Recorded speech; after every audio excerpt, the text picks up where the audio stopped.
Oi, gente! Nessa videoaula, a gente vai discutir um pouquinho sobre a segunda forma básica de se associar resistores e dispositivos em um circuito, que é a chamada associação em paralelo de resistores. Aqui nós vamos dividir esta videoaula em dois momentos, onde inicialmente eu vou identificar as características, propriedades desse tipo de associação, bem como se calcula a resistência elétrica equivalente em seus casos particulares. E no segundo momento a gente vai falar um pouco a respeito daquela questão do brilho das lâmpadas com o circuito em série e em paralelo, depois que a gente vê as propriedades em paralelo, quando o circuito é composto por lâmpadas associadas em série e por lâmpadas associadas em paralelo. Vamos falar um pouquinho sobre aquela velha questão tradicional das lâmpadas de Natal, lá naquele circuitinho, e outras cositas nossas.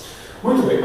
Aqui nós temos a clássica associação de resistores em paralelo, onde nós dizemos que esses três resistores estão ligados em paralelo. Vamos imaginar que esse circuito está submetido a uma determinada tensão e uma determinada corrente chegará nesse circuito desta maneira aqui, vamos colocar. O que vai acontecer? Esta corrente elétrica vai encontrar esse ponto do circuito que é uma ramificação do mesmo. A corrente elétrica ela vai se dividir em três partes quando ela chegar neste ponto de ramificação conhecido como nó.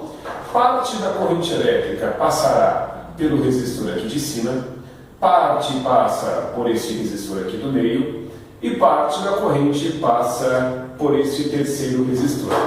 Naturalmente, pelo princípio da conservação da carga, a gente pode colocar que a corrente elétrica que chega a este nó é igual à soma das correntes elétricas que saem.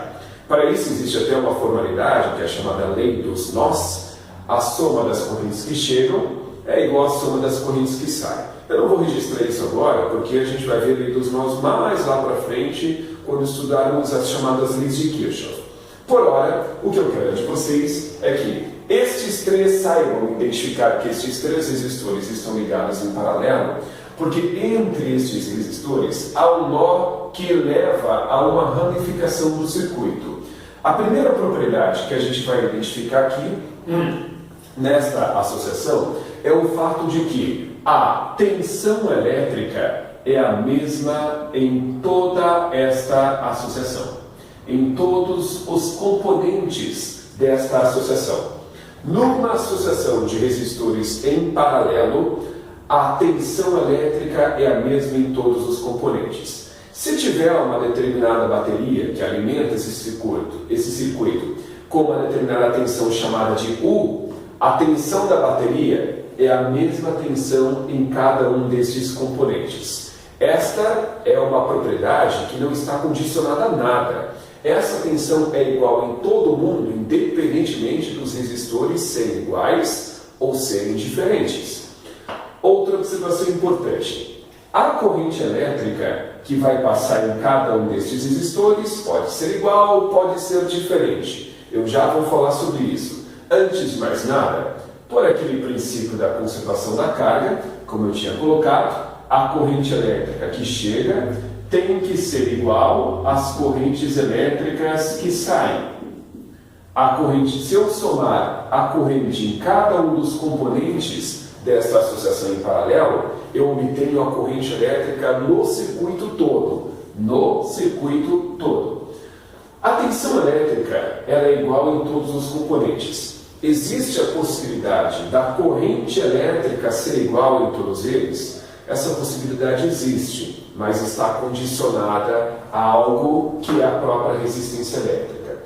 Então as coisas funcionam da seguinte forma: se a resistência elétrica dos três resistores for igual, se os três resistores forem idênticos, então realmente é possível que a corrente elétrica no primeiro seja igual à do segundo e seja igual à do terceiro resistor.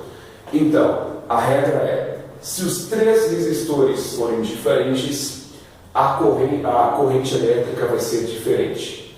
Se os três resistores forem iguais, tiverem mesma resistência, a corrente vai ser igual em todos. Tá, mas me diga uma coisa, Rodrigo. E se os dois primeiros forem iguais e esse terceiro for diferente? Aí a lógica é, se esses dois têm resistências iguais, a corrente elétrica dos dois vai ser igual. Se a resistência elétrica desse é diferente, a corrente elétrica deste vai ser diferente. Ok? Pois bem, vimos anteriormente, na videoaula anterior, como estudamos a associação de resistores em série, que existe a possibilidade, em termos do interesse de calcularmos a corrente elétrica que passa a resistência elétrica total desse circuito. Resistência elétrica total essa chamada de resistência equivalente. Aqui nós também teremos este interesse de calcular a resistência elétrica total, calcular a resistência elétrica equivalente. Quando nós temos esses três resistores compondo esse circuito, a regra para calcular a resistência equivalente é a chamada soma dos inversos. 1 sobre a resistência equivalente do circuito é igual a 1 sobre R1, mais 1 sobre R2, mais 1 sobre R3. Esta seria a forma que a gente utilizaria, forma geral, para se calcular a resistência elétrica destes três resistores ligados em paralelo. Mas o que acontece é que, em muitas situações, o cálculo da resistência elétrica pode ser facilitado. Você não precisa fazer a soma dos inversos, o que te poderia levar à determinação do mínimo múltiplo comum. Isso aqui é muito chato. Então, existem alguns casos particulares de cálculo de resistência elétrica equivalente de resistores em paralelo, que a gente vai discutir agora. Se você conseguir enquadrar o cálculo da resistência equivalente em um destes dois casos que eu vou citar, seria interessante, porque facilita muito. Veja só, no primeiro caso, nós vamos imaginar que apenas dois resistores estão ligados em paralelo. Neste primeiro caso, vamos imaginar que apenas dois resistores estão ligados em paralelo. O cálculo da resistência elétrica, nesse caso, seria determinado de uma forma muito simples. Você pega a resistência do primeiro resistor, multiplica pela resistência do segundo e divide pela resistência do primeiro mais a resistência elétrica do segundo. Isso aqui, essa regra, é o chamado produto pela soma. Se tem dois resistores ligados em paralelo, você multiplica a resistência dos dois e divide pela soma dos mesmos, se os dois estiverem ligados em paralelo. No segundo caso, de cálculo de resistência equivalente, é aquela situação em que você tem vários resistores ligados em paralelo, mas todos são idênticos. Então a gente coloca assim, ó, N resistores iguais. Quando você tem vários resistores iguais, o cálculo da resistência equivalente pode ser determinado da seguinte forma. Você pega a resistência de qualquer um deles, já que todo mundo tem a mesma resistência, e divide pelo número de resistores que estão ligados em paralelo. Então, este N que aqui aparece representa o número de resistores iguais que estão ligados em paralelo. Então, está lá, 5 resistores de 30 ohms ligados em paralelo. Então, o que você vai fazer? 1 sobre R1, mais 1 sobre R2, mais 1 sobre R3, mais 1 sobre R4, mais 1 sobre R5. Você pega a resistência de qualquer um deles, é todo mundo igual, 30, como eu havia citado, e divide pelo número de resistores iguais, que no caso seria 5. Ok? É desta forma que a gente identifica as propriedades desta associação de resistores. Devo chamar a atenção de vocês quanto a essa história dos resistores serem identificados como em paralelo, porque a corrente elétrica, quando chega neste nó, ela se ramifica. Entre os resistores há esse ponto de ramificação do circuito. É pelo fato desta associação de resistores em paralelos promover essa ramificação da corrente, que esta associação de resistores em paralelo também é chamada de divisor de corrente. esta é uma forma alternativa de se chamar esta associação de resistores em paralelo. Muito bem, essa é a primeira parte dessa videoaula, como eu havia colocar no quadro a seguir. A gente vai discutir um pouquinho sobre a questão do brilho das lâmpadas, de resistores em paralelo e de resistores em série, como a gente acaba de colocar, como a gente viu em videoaulas anteriores, beleza? Então acompanhe no quadro a seguir. Como eu tinha colocado, agora a gente vai falar um pouquinho a respeito do brilho das lâmpadas que estão ligadas em série e em paralelo. Aqui nós temos 3 lâmpadas idênticas que estão conectadas a uma fonte de tensão, uma bateria, por exemplo, e como as 3 lâmpadas são idênticas, elas estão brilhando por igual. Pois bem, agora nós vamos imaginar que essa primeira lâmpada aqui, ela venha a queimar. Aquele fiozinho enroladinho se rompe e essa lâmpada deixa de brilhar. O que acontece com as demais lâmpadas? Elas continuam brilhando, elas apagam ou elas queimam junto com a primeira. O que você pode argumentar? Que nesse caso aqui, dependendo do sentido da corrente elétrica, do tipo, se a corrente elétrica sai desta fonte de tensão, da tomada lá, por exemplo, e chega até essa primeira lâmpada, como essa aqui não brilha, as demais não vão brilhar, porque essa não deixa a corrente passar para outra. Se a corrente passar em sentido contrário, ela passa por essa primeira, depois passa por essa segunda, as duas brilham, e quando chega nessa terceira, como essa não brilha, a corrente não consegue mais passar, e só depois as lâmpadas voltam a apagar, começam a apagar. Agora, essa é uma visão de quem acredita que a corrente elétrica sai lá da tomada, vai se propagando pela fiação até chegar nas lâmpadas e fazendo elas brilhar. Os elétrons, eles se movem de uma maneira muito lenta no circuito. Se eles saíssem realmente lá da tomada e fossem até as lâmpadas, eles iam levar horas para chegar até as lâmpadas e fazê-las brilhar. Só que o que acontece aqui é que no circuito elétrico, devido aos fios condutores, há vários elétrons livres, que são aqueles elétrons que estão prontinhos para serem arrancados da eletrosfera e constituírem uma corrente elétrica. Está cheio de elétron prontinho para andar em todo o circuito. Quando a fonte é ligada, um campo elétrico é estabelecido instantaneamente e todos os elétrons começam a se deslocar. Só que o que acontece? Como essa primeira lâmpada queimada, este elétronzinho aqui está aqui, ó, ele não consegue passar para o outro lado, pois rompeu-se o elo de ligação deste ponto com esse do circuito. Então, este elétronzinho, que é o primeiro a ir para o outro lado, não consegue andar. O que está atrás dele também não se desloca, o que está atrás dele não se desloca, esse também não, esse também não, esse também não, esse também não. Todos os outros elétrons não conseguem se deslocar por causa desse miserável que não conseguiu passar para o outro lado. Assim, se este elétron não se desloca, todos os demais não vão se deslocar e as lâmpadas imediatamente apagam quando essa lâmpada queimar. E o que acontece quando eu substituo essa lâmpada agora por uma outra lâmpada idêntica anterior, funcionando, e essa lâmpada aqui do meio queima? A mesma coisa. Este elétronzinho aqui, ó, que está aqui ó, na borda, prontinho para ir para o outro lado, não consegue se deslocar, pois rompeu-se o elo de ligação desse ponto com esse do circuito.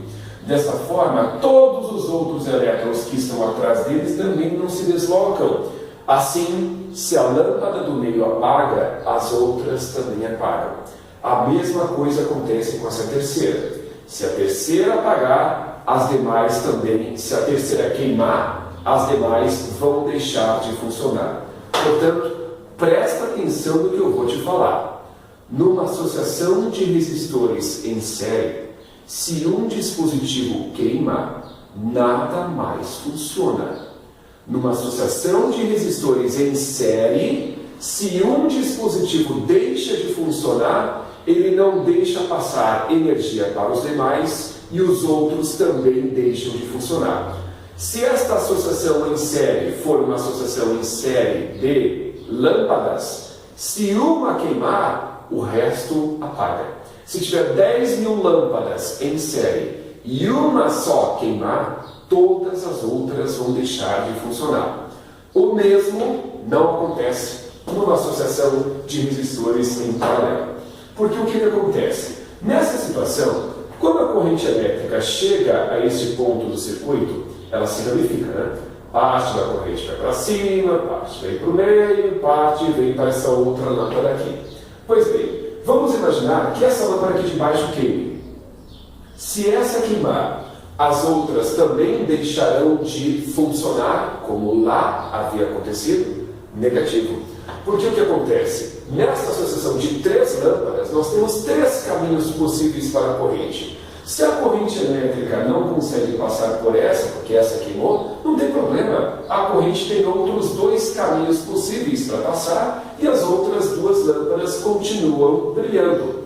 Agora, a grande sacada é a seguinte: e se as 3 lâmpadas são idênticas, como a gente está, elas brilham por igual, se essa última lâmpada queimar, as outras continuam funcionando, porque a corrente pode passar por esses 2 outros caminhos, já que numa associação em paralelo, o caminho não é único. Agora, será que aqui, se essa última lâmpada queima, as outras brilham mais, menos ou a mesma coisa? Será que se essa lâmpada queimar, as outras receberão mais corrente elétrica? Do tipo, a corrente que passa por aqui não vai mais passar por aqui, vai ser desviada para as outras 2, assim elas brilham mais? Há 2 possibilidades de resposta. A primeira delas, um pouco mais lógica. Se você está assistindo TV na sua sala e a lâmpada lá da cultura, a lâmpada da sala acesa. Se a lâmpada da cozinha queimar, a lâmpada da sua sala começa a brilhar mais? Não, né? É a mesma coisa que acontece aqui. Porque o que acontece? O brilho de uma lâmpada está diretamente relacionado com a potência que ela desenvolve. A potência de uma lâmpada está associada à tensão a que ela está funcionando. Assim, se a tensão sobre uma lâmpada não mudar, ela continua brilhando a mesma coisa. Pois bem, devo lembrá-los que numa associação de resistores em paralelo, a tensão é igual em todo mundo. Se esta lâmpada queima, esta aqui e essa continuam tendo a mesma tensão que antes. Se tem a mesma tensão que antes, a potência que elas desenvolvem será a mesma e o brilho continua sendo o mesmo. Então, numa associação de resistores de lâmpadas em paralelo, se um dispositivo queima, os outros continuam funcionando da mesma forma que antes. Brilham as lâmpadas da mesma forma que antes. Bom, talvez você esteja se perguntando, naquele caso das lâmpadas de Natal, por que quando você fica lá, pega aquele bolo, aquele rolo lá de lâmpadas de Natal, fica lá algumas horas pacientemente desenrolando aquela bosta, e aí quando você liga na tomada, para o seu desespero, um pedaço enorme do circuito está apagado, as lâmpadas estão apagadas, e um outro pedaço está brilhando. Por que isso acontece? Porque nesse caso, estas lâmpadas de Natal, o circuito delas é feito por setores. Então o que acontece? É um setor ligado em paralelo com outro, ligado em paralelo com outro. É como se nós tivéssemos a seguinte coisa, vou colocar de uma forma um pouco mais fácil de entender. Vamos imaginar que nesse primeiro setor aqui, eu tenha 3 lâmpadas que estão ligadas em série, e aí você tem esse outro trecho do circuito composto por 3 lâmpadas. Como vocês podem perceber, elas estão associadas em série, e aí tem um outro trecho do circuito que contém essas lâmpadas também ligadas em série. Então, o que vai acontecer? Esse trecho aqui, ele é composto por 3 lâmpadas em série, caminho único. Esse trecho está ligado com este, que contém as lâmpadas da mesma forma, que está ligado com esse. O que vai acontecer? A corrente elétrica vem neste nosso circuito, passa aqui por cima, passa aqui pelo meio, passa aqui por baixo. Então, se essa primeira lâmpada queimar, como nós tínhamos visto antes, esse trecho que é composto por lâmpadas em série não deixa esta lâmpada brilhar, esta lâmpada brilhar. Agora, como a corrente elétrica pode passar por esses 2 outros caminhos, estas lâmpadas aqui continuam brilhando. Então, nesse caso em que um trecho do circuito está apagado e o resto está funcionando, funciona mais ou menos como desse jeito aqui. É porque naquele trecho composto por lampadinhas em série, uma delas se queimou, não deixa passar para as demais, mas como o trecho está em paralelo, passa para as outras lâmpadas que compõem esses outros trechos que ali estão. Ok? Espero ter deixado claro, portanto, essa questão do brilho das lâmpadas quando elas estão associadas em série e quando estão associadas em paralelo. Mais uma vez, obrigado pela atenção de vocês e até a próxima videoaula.